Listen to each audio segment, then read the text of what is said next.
Hello, and welcome to Get Recc'd. I am your host, Dawn Falgout. And I am your other host, Stephen Falgu.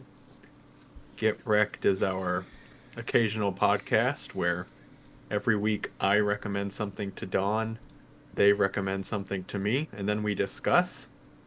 We are currently in the middle of a three-part series where we are re-reviewing things that we have already previously recommended on this very podcast.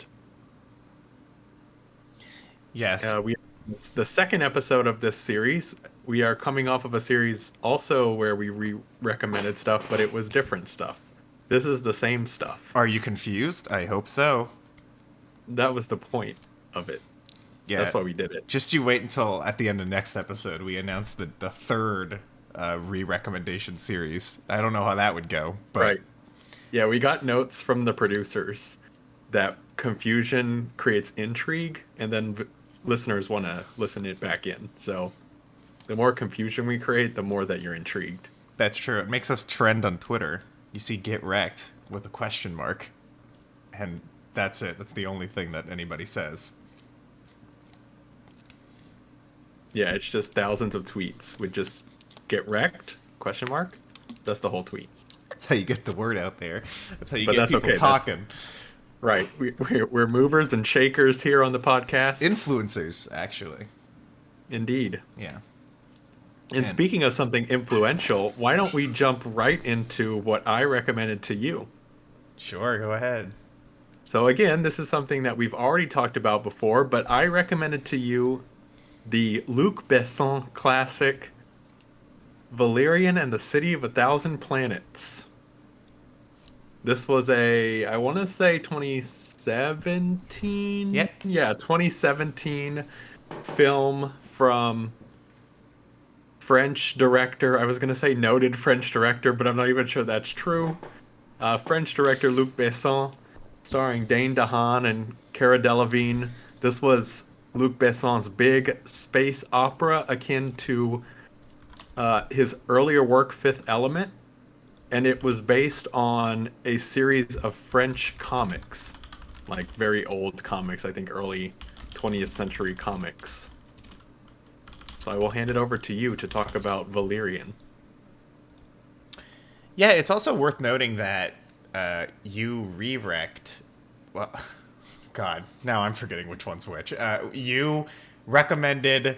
After you recommended Valerian, for a re-rec trilogy, you recommended The Fifth Element, which was a previous Luc Besson film. So now I'm coming back into Valerian, having seen more of Luc Besson's directorial work, which was not context that I had when I first watched this movie, because I had never seen The Fifth Element or any other film by this director, and now that's the only other film I've seen. So it adds some information that I didn't have. And that information is that I can now understand that being really annoying and stupid is just kind of, I think, this director's intention. I think. At least I would hope so, because if not, then I would have to say that he failed miserably with both of these films. And I don't know that I would say that, because if his goal was what I think his goal was, he definitely succeeded in making two of the most unlikable sci-fi films I've ever watched. And it's funny because while I think The Fifth Element is... Well, it's definitely a divisive film, but at least it was liked upon its release for the overall. And still to this day definitely has a lot of people who really enjoy it. Whereas I think Valerian is probably a film that nobody even remembers, let alone likes. But I feel like upon rewatching Valerian, having seen The Fifth Element now, I feel like, oddly enough, I probably liked The Fifth Element less, which speaks really poorly on that film, because this movie is terrible. I mean, this movie is really bad. And, watching it again definitely confirmed that. Not like I thought I was going to watch this and come away completely with my mind changed, thinking, oh my god, I finally get it now. No, I don't. Not that there's anything to get. I feel like the weirdest thing about this movie is that I really do believe this. I think if you changed the leads, and of course, last time we talked about this film, we talked a lot about how unlikable the leads are, which I'm sure we'll mention again, but it's not something I have to harp on forever because you get it.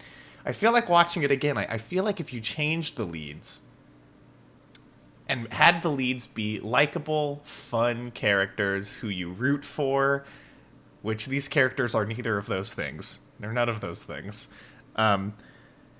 This movie might have been okay because I was I was looking at all the exterior stuff this time, trying to distract myself from the fact that every single time these characters were talking, I just wanted to leave the room. And I was trying to think, are there positive aspects otherwise? And there aren't many. Don't get me wrong. But I definitely think the film could have at least been salvageable. Because if there's anything positive I will say about the movie, it's that you can tell it has a giant budget. Okay, and it's like they want you to know that. They make that abundantly clear. There is so much visual splendor here. Although I wouldn't really call it splendor, because a lot of it's just kind of weird and gross. But still, like, there's great set design, there's great costume pieces, there's a lot of kooky, quirky characters, none of whom I liked, but they're there. There's a lot of stuff in this movie that maybe could have worked if they were playing off of the main characters better. Maybe. Or at the very least, maybe it wouldn't have come off quite as intolerable as it does if there was something anchoring it. But the problem is that there isn't. Because every time we shift focus from the leads, it's usually in favor of some annoying, stupid side plot. But it's not like when you're watching these, you are like desperately waiting to get back to the main action, because you're not. Because the main action involves these two douchebags on the cover. So there really isn't any moment where you get to breathe or relax from all of the stupidity and annoyance. It just never goes away.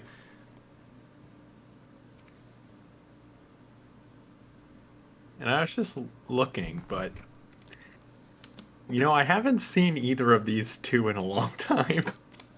And I'm kind of wondering if this sort of tanked their career. I'm just looking on Wikipedia right now, because I don't even know the last time I've seen Delevingne in anything. Now, she was a model beforehand, and she may have gone back to modeling, but I'm looking at her filmography, and she's done a handful of movies since, but only 2 or 3.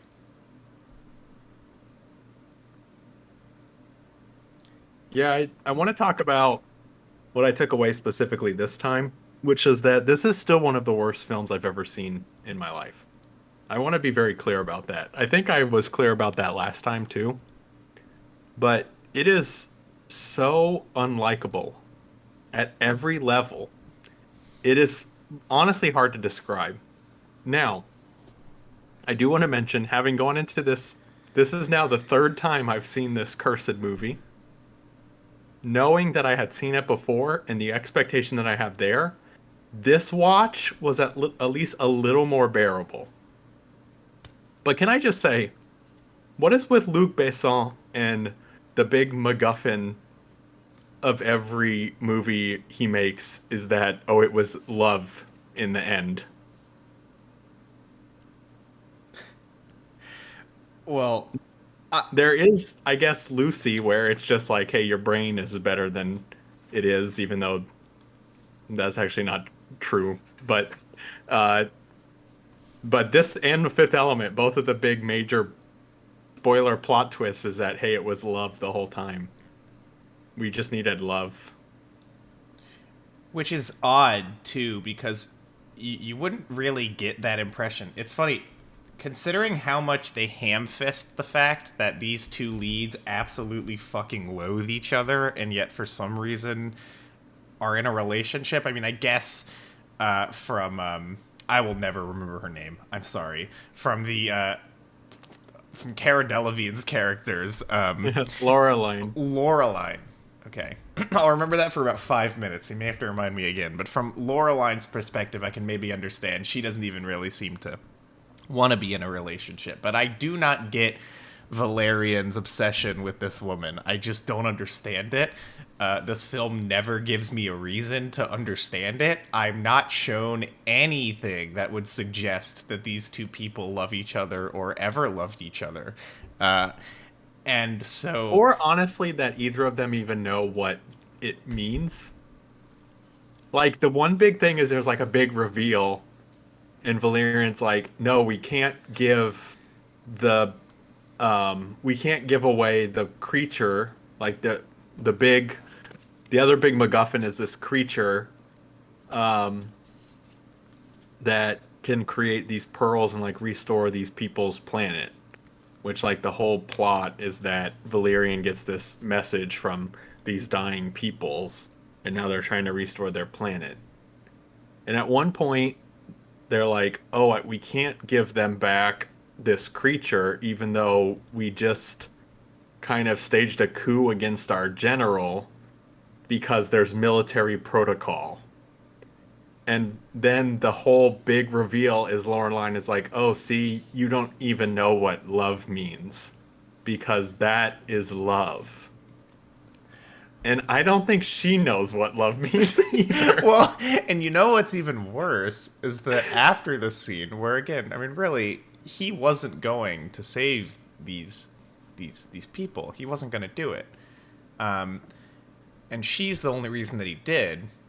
And in the next scene, one of these pearls, I think was the actual name of the species. These pearls go up and they're like, Valerian, I'm so glad that our daughter entrusted you.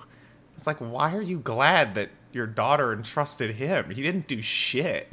He just sat there and like was told by Laureline that she wouldn't marry him if he didn't give it to you.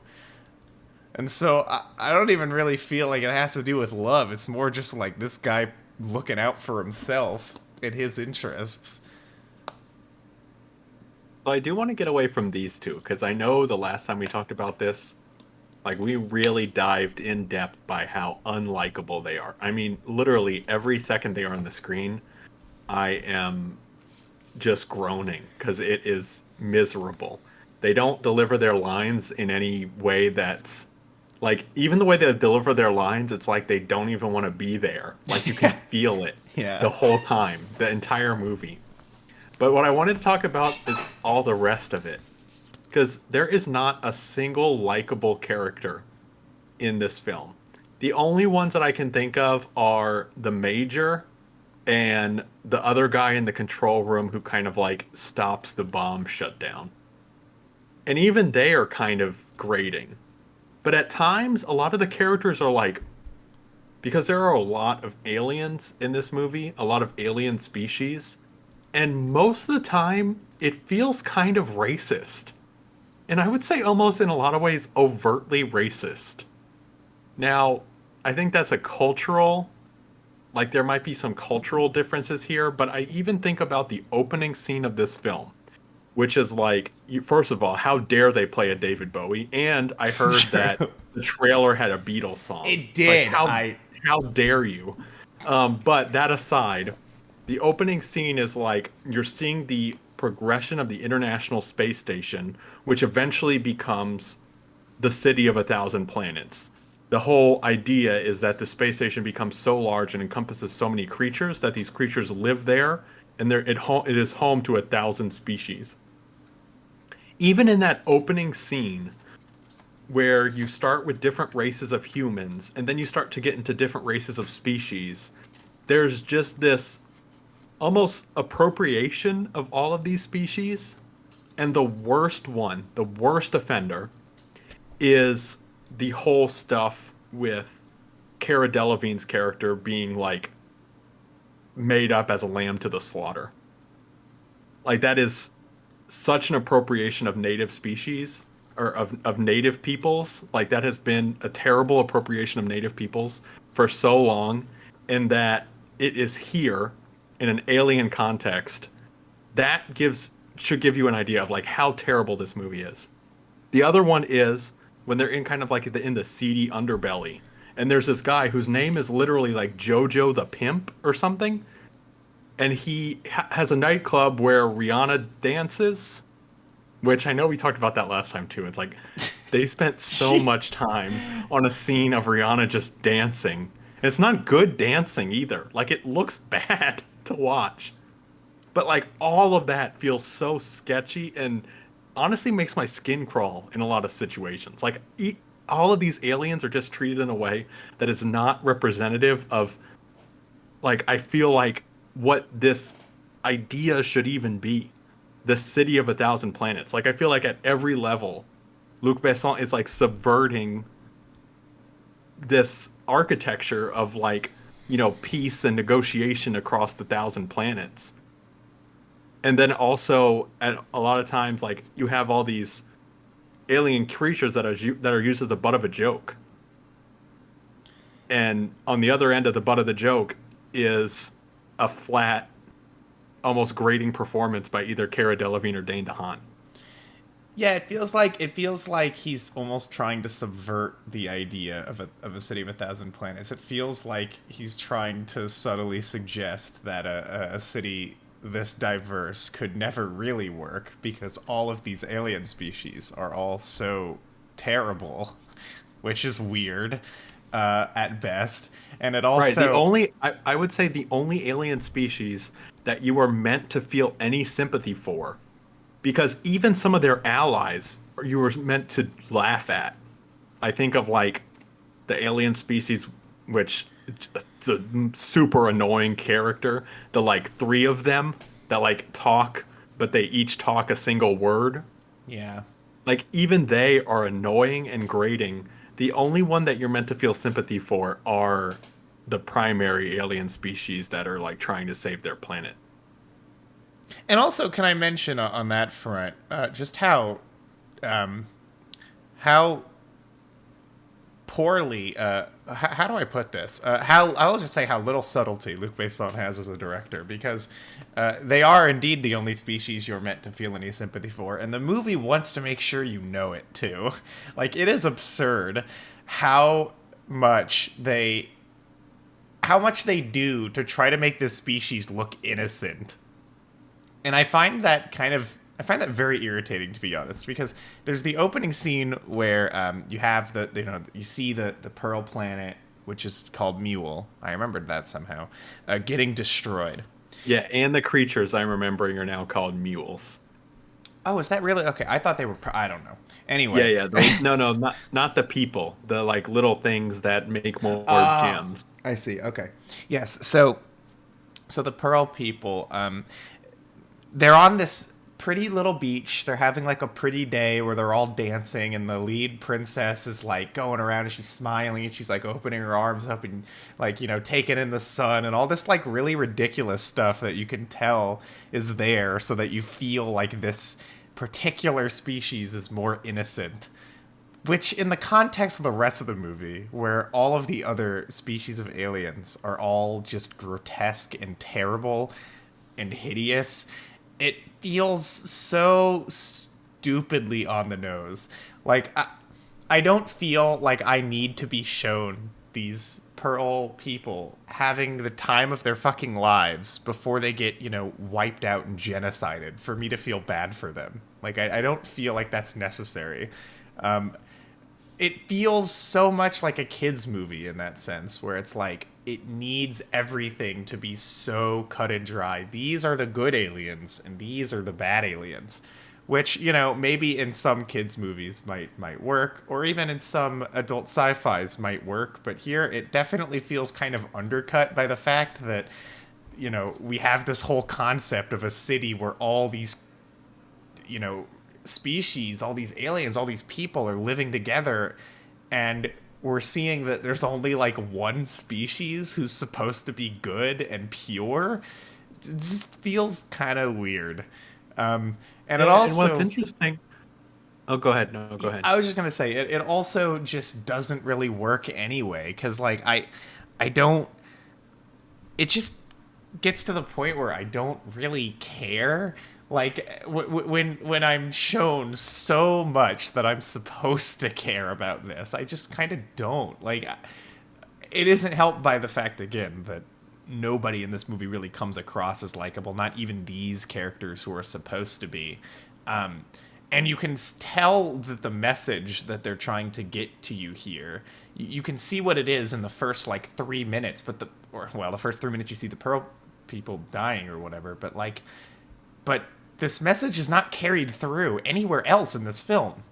This idea of, colonization and genocide and these sorts of themes, and like, oh, humanity, like killing an entire race of people. Like, okay, but this movie also is like filled to the brim of like weirdly racist stereotypes also. So, I mean, it doesn't really seem like this is an issue you care about. It seems more like, this is like a tried and true tested formula for us to get our hero character to save this people without really saying anything about, what their position is or what this means for the real world or really anything. I was just gonna say there are some points in the movie where Besson gets very close to some nuance, to some message. Like I actually think that the argument that they have with the general, where the general basically expresses that like, yes, we destroyed the planet, but we did it like out of defense. Like we had no other option. It was the nuclear option because we were on the ropes and we needed to use it as an escape mechanism. Like, what would you have me do? Like there was almost nuance there. And then out of nowhere, the guy goes like full villain. And then after they talked to him more, it was like, oh no, actually, he really did know that there were people there. Because at first the argument was like, we scanned and we did not find anything and we needed to use that to escape. But then it was like, no, actually, he really didn't know there were people there. Oh, and now he's called all the death bots to kill everybody. Well, he And also like, he also called them savages. yeah, and he called Yeah. them savages. Yeah. And it was like, there was almost a message, and then there wasn't actually. It was a message in the complete worst way. Well, it was another way in which you had to have your clear good alien species and then your clear bad humans, which, again, it just doesn't really work in this film. But also, like, I don't. It just, when you look at it, honestly, it is set up in a way a lot of movies like this are, so that our lead protagonist, Valerian, gets to save the day. And that makes any message, it's a lot like Avatar in that sense, really. And it makes any message that the film is trying to convey about really, really complex and serious topics like genocide and colonization and war and whatever just utterly meaningless. It just doesn't say anything. The only reason we had that idea floated at all was so that Valerian could save the day, and that is it. Which, in a film where Valerian is a really likable character, it might be something that you just excuse. Like, you realize, you recognize, you'd be like, yeah, that's kind of weird, I guess, but whatever. It was a good movie. But again, that is not the case. So, even though there are a lot of movies that operate that way, where it's all about one hero character, I mean, it's not like that's, uncommon in the slightest. This movie calls so much attention to it because of the fact that we don't even like the hero. So it all just falls apart. Yeah, and I'm glad you brought up Avatar, because you can definitely tell this was Besson's attempt to create an Avatar. And it fails in every capacity. The other thing I wanted to mention is, like, I know we talked a lot about the characters last time, but I'm not sure one thing that we talked about is there's no real arc for either of these characters, to be honest.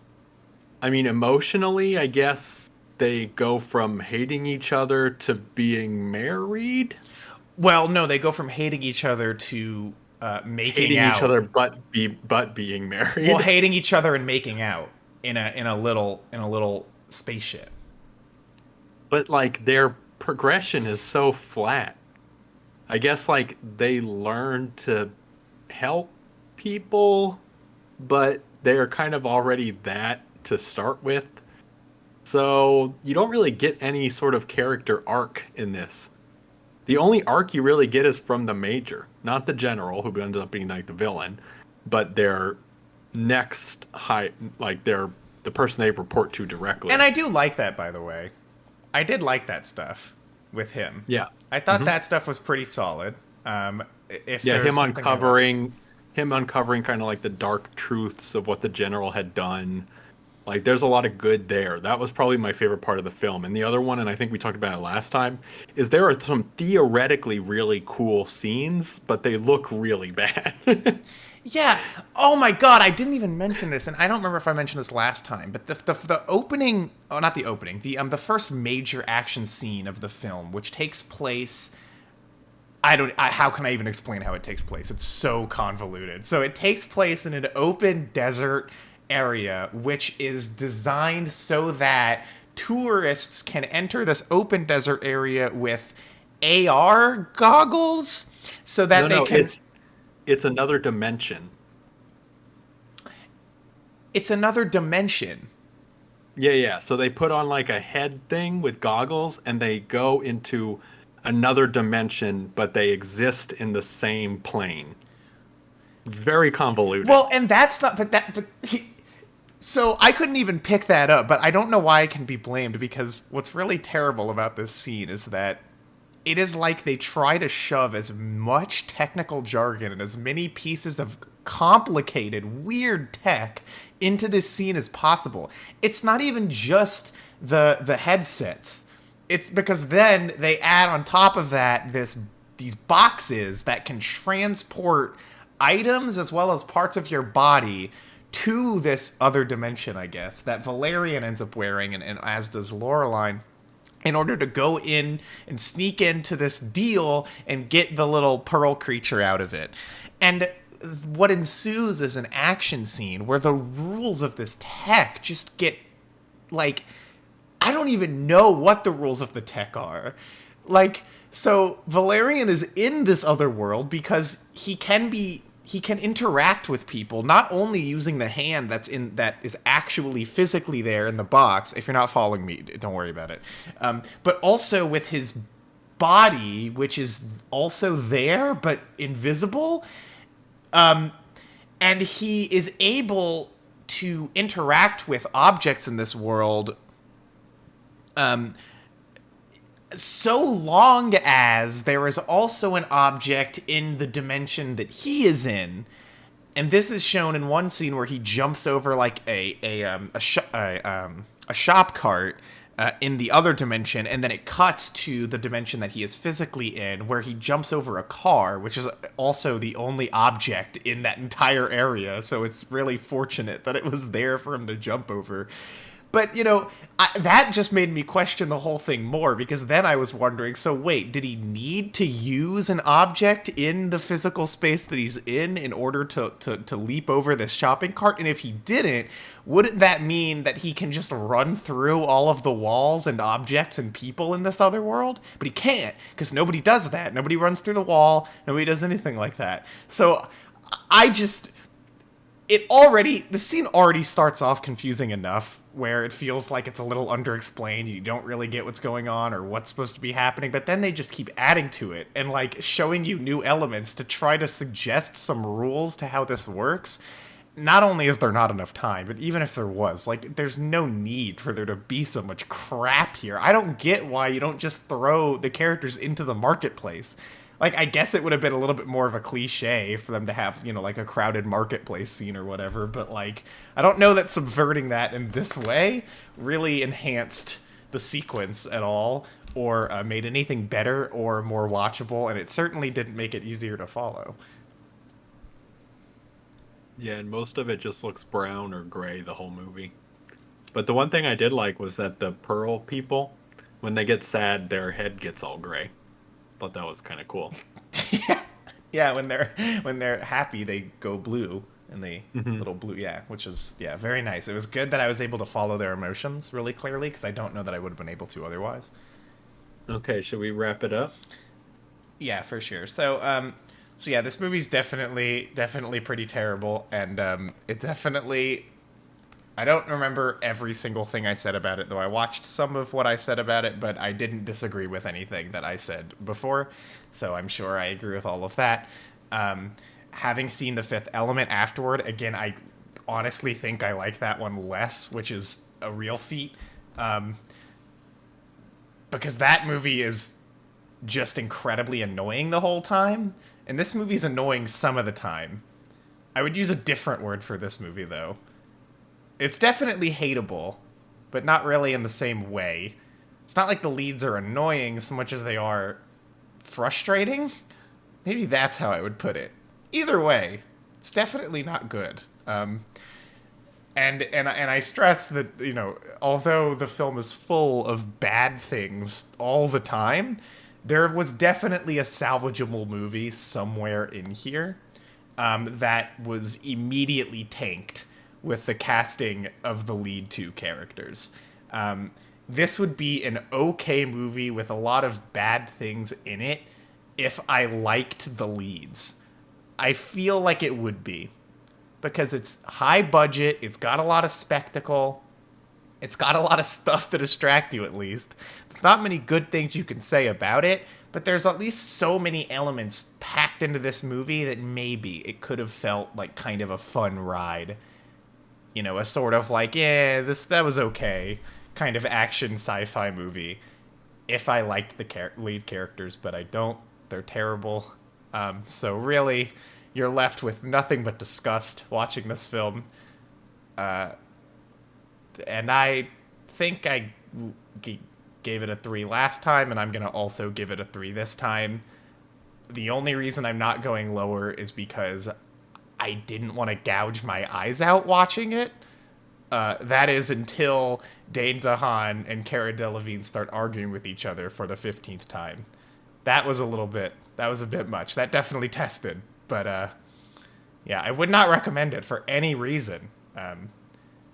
You know, I know there are people who like The Fifth Element, though I don't think any of those people went on to like this movie that much, so I don't really know why you would want to see this.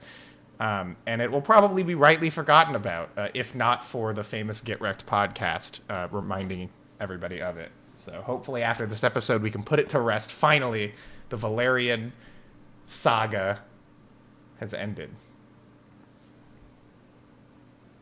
Yeah, and I don't remember what I gave it last time, but after this watch, I give it probably a 2. Um, like I said, theoretically there are some really cool things here, and technically I would even say some of it looks okay, but everything else is just absolute garbage. We didn't even talk about some of the aspects like the soundtrack, which is just a mess. Um, all the characters are so unlikable. The plot is stupid at best and one note at worst.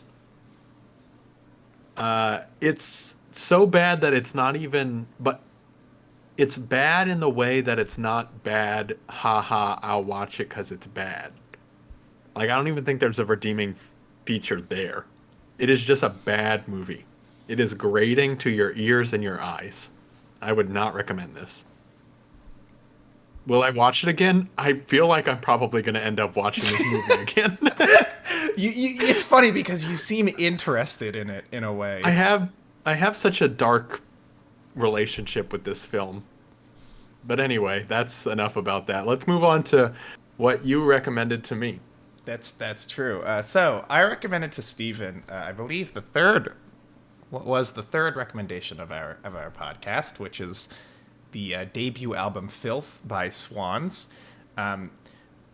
much as with last time when I talked about my thought process going into this original recommendation, it was much the same, where it was at the time where I thought it would be funny to recommend very inaccessible things to Steven, and that was pretty much it.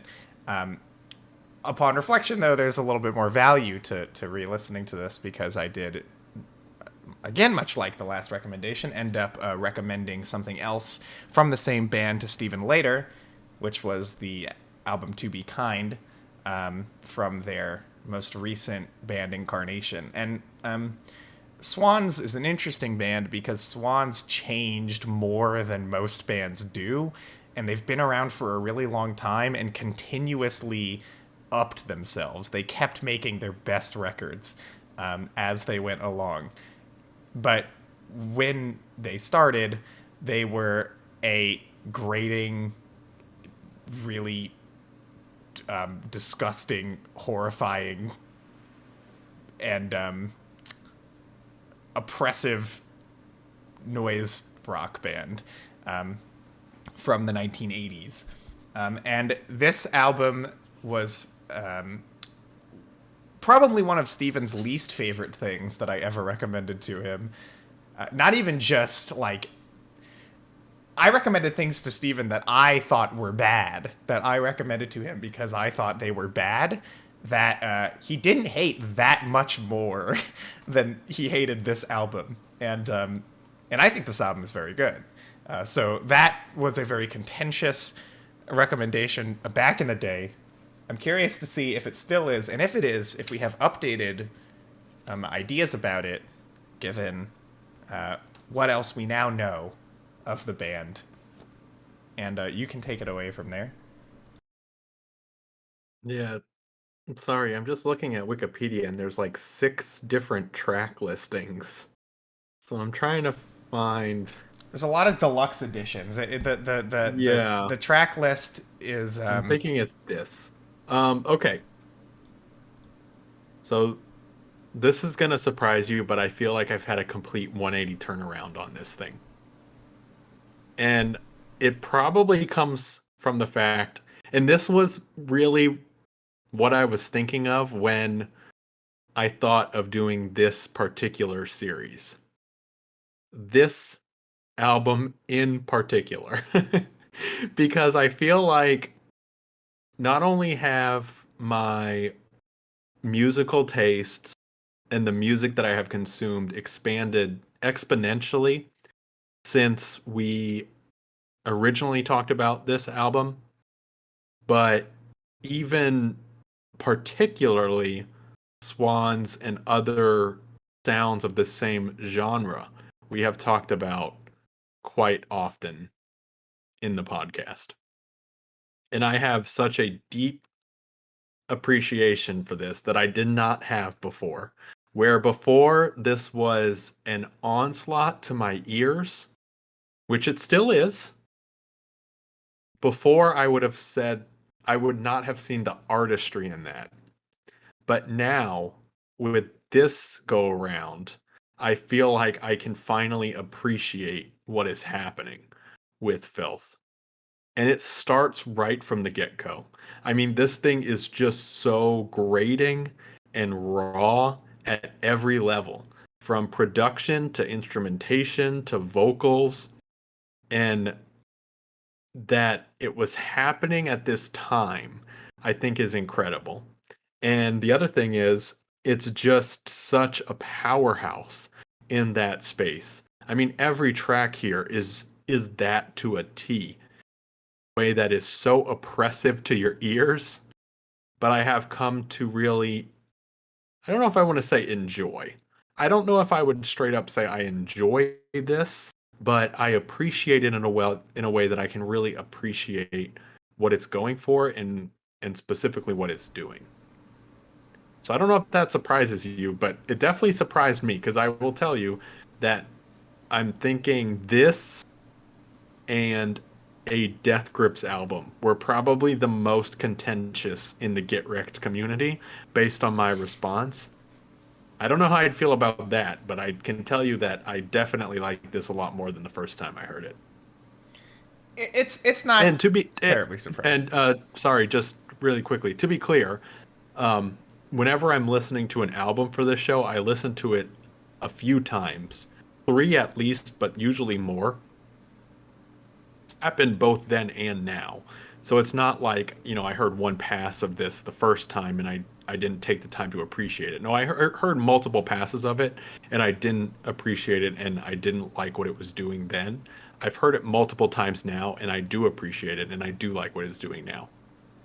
Yeah, oh, I mean, look, it is definitely an album that is almost trying to make you not like it. I mean, and there are albums that are like that, and we've listened to multiple of them for sure by now. Though I feel like over time, I'm trying to remember how you felt about like Throbbing Gristle and stuff, because like much later into the podcast, I feel like I remember you warming up to stuff like this, which I do think that this album and Throbbing Gristle definitely take a very different approach to making you not like it. But still, it is hard, I think, initially to see the merit in music and art in general that is designed to be unlikable. And you get that with the way people talk about things like modern art and stuff like that. Like, it's so popular to just hate it. And then the common retort would be, you don't get it, which is very basic. Though there is some truth to it. I mean, but it's like, it's not really negative for somebody to not get it, because again, it's like, that's kind of the point. You weren't really supposed to. I feel like in the case of Swans, though, it does at least make you get it.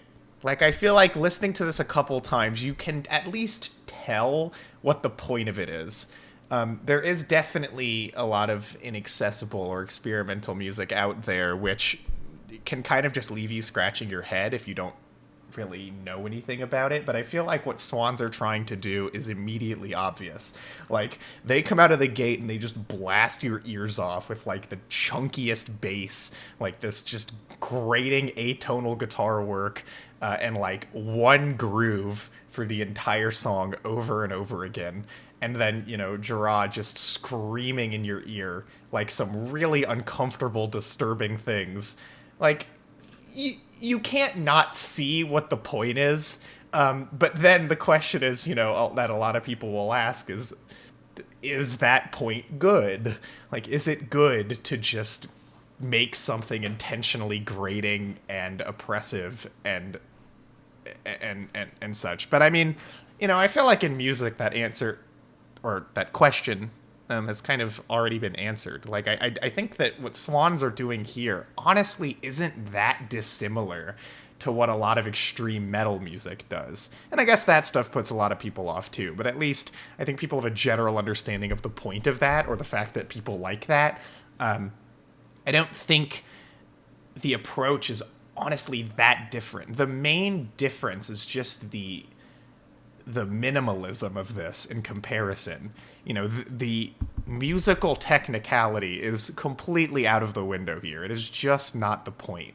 Like, the only point of this is to be pummeled, and that is it. And every musical decision enhances that. When you listen to the drumming, and there were two drummers on this album, which give the drums a very full and loud and intense presence. The drumming is so repetitive, and it just bashes you, and that's all that it does for the course of these songs. The bass lines, it's like one bass line, and it just plays itself out the whole song. Like, really, it's this loud, uncomfortable backdrop for Gerard to then give his poetry, I guess you could call it, which is essentially just to say aggressive, violent things to you over and over and over again. And you can come away from that thinking a couple of different things, but it becomes pretty clear with this album and other early Swans albums that there's a lot of contempt that's like, that is given to the idea of violence. It isn't really like this comes out of a very, very bad time in New York's history. And you can hear that. It's like there is so much anger and malice in the album towards the amount of violence and despair that the city was facing. And that is portrayed in a way that makes you feel terrible. But, you know, I think there's value to making somebody feel terrible with subject matter as truly terrible as what is on here. So I think it's very justified. And the other thing I wanted to mention was, well, first of all, I'm glad you brought up minimalism, because that is something that really stood out to me. Is like, it's probably, you know, it's still a step above like straight noise, but most of these tracks, I would say, not by much. It really is just this one oppressive something happening in your ears each track. Now, that something is a little different track to track. But then the other thing is, while a lot of times it kind of grabs you and holds you the entire time, there are some tracks on here too where you get some relief, and then it, like, you know, it relieves and builds and relieves and builds, and that creates even more disturbance around some, especially when you're talking about some of the themes specifically that are being mentioned here, like violence and rape and abuse of power. And buying a truck is, I think, one thing that I heard him say buy a truck a whole lot. I don't think that's what he said, but it was really funny to me that he was so mad about me buying a truck. Well, why wouldn't he be?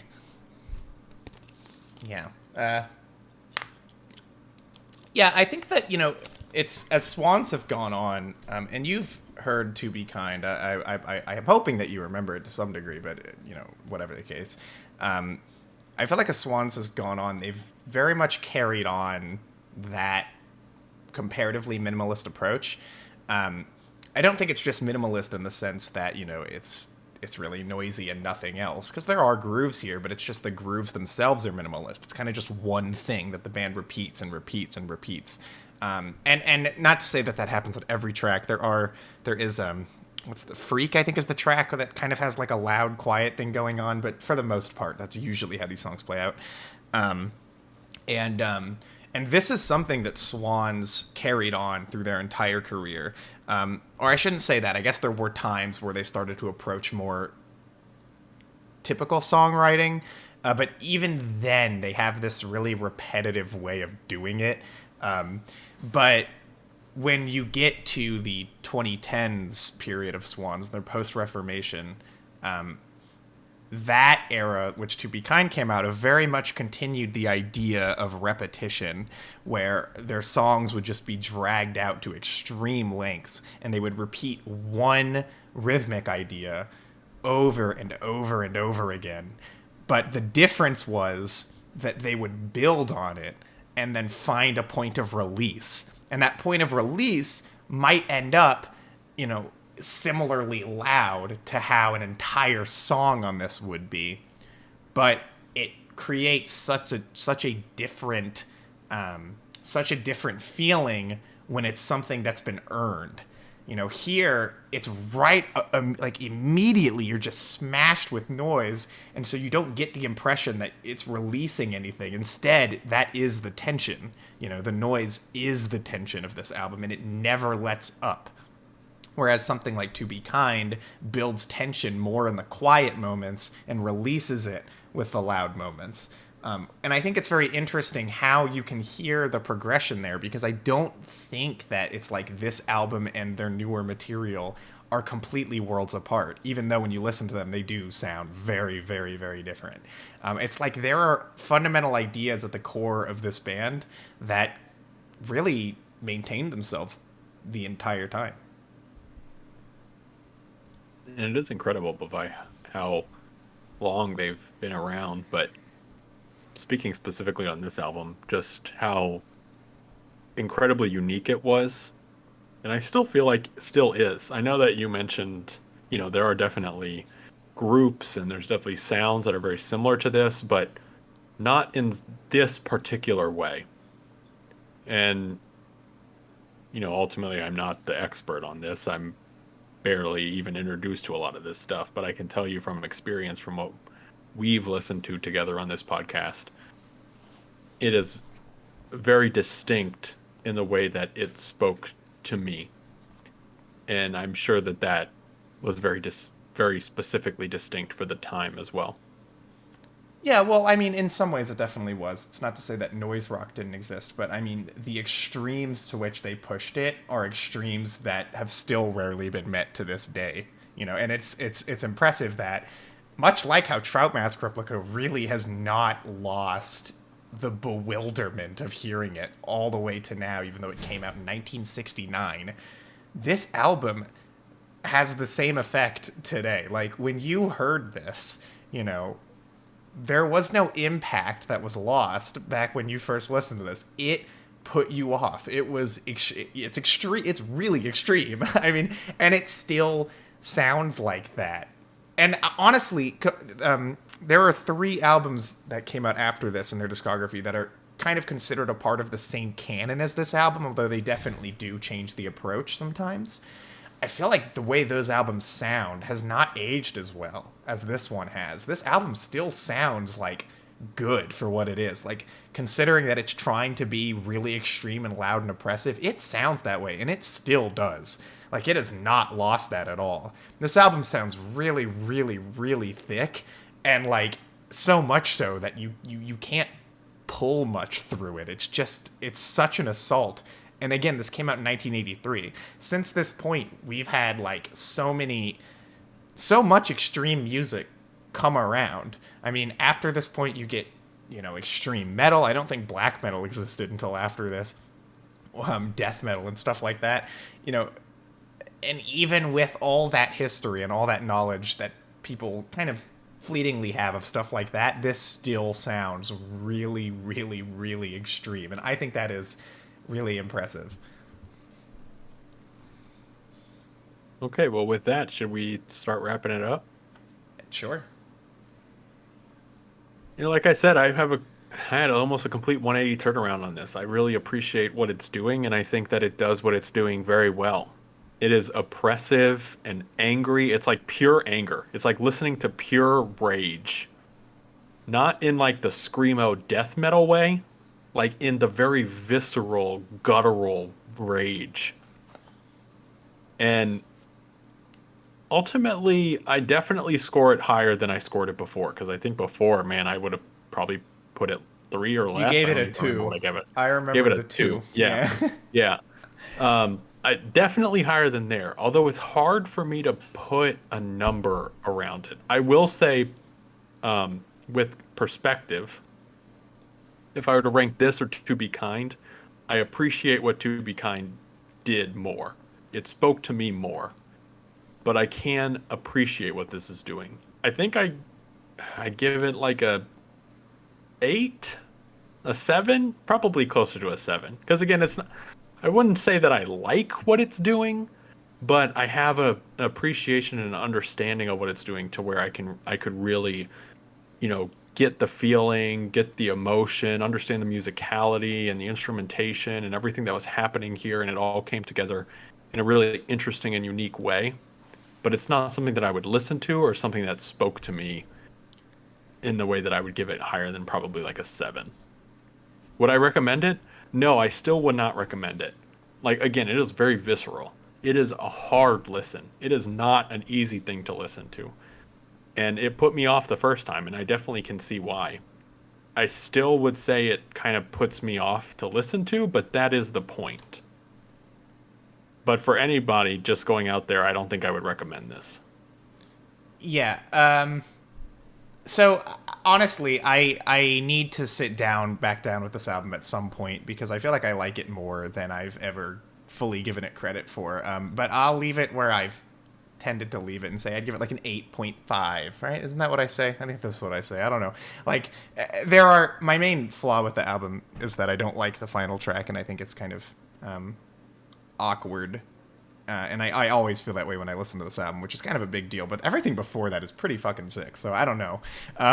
But with that said, and on the recommendation point, I agree with everything Steven said there. I would recommend it, but only to a very niche audience. You can hear Steven having that he feels like he got more understanding of this kind of stuff before he listened to this again and appreciated it more. And I feel like it's going to be the same way for a lot of people. I wouldn't recommend it in the same way I'd recommend a lot of other albums, where it's like I feel like everybody should go out and listen to it, and and you'll find something to appreciate in it. Whereas with this, it's like really not the case. I think it's very easy to get thrown off by this album. It's very easy to like not really get what it's going for at all. And again, it's kind of by design. So it's like it's only an album you would want to recommend to somebody who's interested in music like this. If you know what you're getting into, if you know you're about to hear something that's like really extreme and you're interested in that, then you will like it, or at least you're gonna like appreciate it because it's gonna give you what you're looking for. If you're somebody who is already into like extreme metal or something like that, which I would say is more accessible music than this, because at least there are more fundamental musical elements that are there that people are used to. But still, if you can get into something like that, I don't think Filth is so far off where you're not gonna like it at all or see what it's trying to do. But even in that case, I mean, the lack of musicality can be really off-putting. So it's like it's a very specific recommendation to a very specific kind of person, and I think in that case you will get something out of it. But yeah, interesting. This is what Rear View is all about. This is about coming around on things, understanding things, just like how I changed my mind on Valerian. You know how it is. Yep, how it's your favorite movie of all time now. True. And anyway, we should move on to recommendations. So I will reiterate very quickly what our theme is. Again, we are recommending things, and this will be the final time we do it for this little trilogy. We are recommending things that we have previously already recommended to each other, whether it be something that's very contentious and we want to see if our thoughts change, something that maybe we revisited in some other form and we want to see if our thoughts change, or just something we want to talk about again. It doesn't really matter, and I will leave it to Steven to recommend or to re-recommend something to me.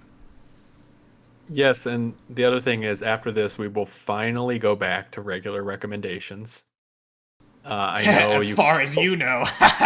You can go tell all your friends they can finally come back to the podcast. They're actually doing recommendations again. But until then, tell your friends to stay the hell away, because we are going to talk about... Actually, I feel like a lot of your friends, just you, that's right, you listener who's listening right now, a lot of your friends will like this one, because we're going to talk about Undertale. Talked about Undertale before. I have not even looked at Undertale since we talked about it, and I don't even think I've played Undertale since it came out in like 2015. Since we talked about it, the new game released, which is like an anagram, and I can't think of the name off the top of my head. I'm pretty sure Deltarune was out when we talked about Undertale. Deltarune, that's it. But I'm pretty sure that was out. I think it was out, kind of. But it's been like fully released, I think, since then. Maybe.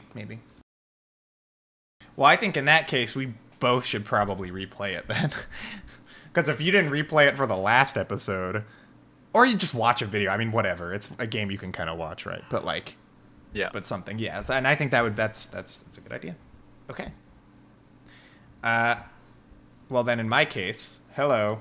I am recommending Steven the album re-recommending the album Fun Fun Fun by Cat's Millionaire. This was an album I recommended, I don't even know, 2 years ago. And do you hear my dog barking? I'm sorry. That's not a dog. That's, I don't know, a creature. A different mysterious creature from the world of Valerian. Take your pick. Anyway, I recommended this album, I think, 2 years ago. And at the time, it was kind of a one-of-a-kind album to me. Like, just something that I had never heard anything like it before, or anything that covered the same topics or ideas ever. And so it was something that I really wanted to share at the time. And now, with retrospect, it is my favorite album of all time. And I feel like not only do I have more to say about it, but I think we both could, because if I remember right, at the end of the last episode that we talked about it, Steven was really like unsure about it still. And maybe I'll have to go back and watch that episode again, but I feel like that was the case. And so, I don't see a better time to recover that album. But anyway, I think that does it. Yes? Yes, thank you everyone again for listening, as always. Sorry this one was a little late. We're going to try to get back on schedule. We've been trying for a long time, but we're going to try to get back on schedule. We were doing good before now, so yes, we promise. We were. We promise. Okay, I'm not going to do that, but we sort of promise. Yeah, and you know what? I have a thing I'm supposed to say every time. Yeah, so as always, everybody, we are on Castbox. Did I put the last episode on Castbox? I don't know. Don't check. Wait a week to check. I did. Just don't look. And on Castbox, you can listen to our episodes on the go. You can download the app Castbox to listen to it on your way to work or whatever. And if you're listening on Castbox, we also actually stream these podcasts live to YouTube on the YouTube channel Casting 404. So you can come in, hang out, and chat. You can listen live, whatever you want to do, or you can just listen after the fact on YouTube as well. So those are the two places to find us, and we hope that you will keep wrecking with us on our Get Recc'd podcast. And other than that, I don't have anything else to say. But we do suggest playing along at home. Feel free to play some Undertale or, enjoy our recommendations along with us, and then talk to us in the live chat if you're there on YouTube. And we may or may not read it. And if you say that I was wrong, then we definitely won't read it. True, yeah. We don't like when people disagree with us. It makes us very upset. So just, Well, the thing is, there is no disagreement. This podcast is the definitive review of anything that we recommend. That's true. Yeah. It's like fact. It's not an opinion. Yeah. So if you ever hear your favorite media recommended by one of us, you better buckle up, because if we don't agree with you, you're done. That's fact. Yeah, you're done. That's it. Yeah, so we'll present more facts to you next time, hopefully in 2 weeks. And thank you so much for watching. Those were our thoughts, and those were our recommendations. Get Recc'd.